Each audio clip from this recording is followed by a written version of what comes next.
आप सबने अपने लॉ स्कूल में बहुत बार सुना होगा कि बेयर एक्ट से पढ़ो, बेयर एक्ट से पढ़ो, लेकिन ये बेयर एक्ट होता क्या है? चलिए आज समझते हैं।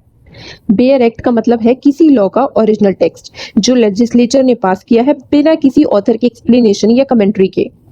Bear act is equals to original law plus no explanation and no comments by any author. Bare act में क्या क्या होता है? सबसे पहले होता है टाइटल ऑफ द एक्ट, उस एक्ट का नाम। फिर होता है प्रीएम्बल, उस एक्ट का objective. Then chapters, parts, sections, सब सेक्शंस।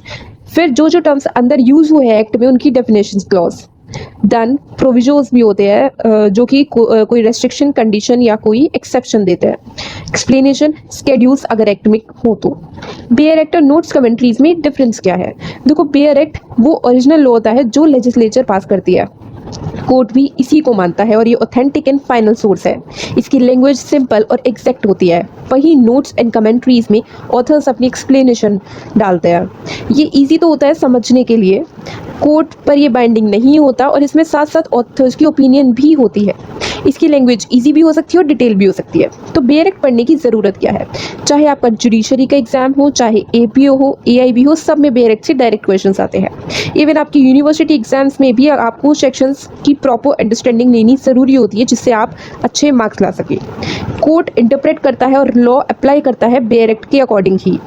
नोट्स हो, गाइड्स, कुछ भी रॉन्ग हो सकती है, गलत हो सकती है, लेकिन बेयर एक्ट फाइनल अथॉरिटी है, उसमें कुछ गलत नहीं होता।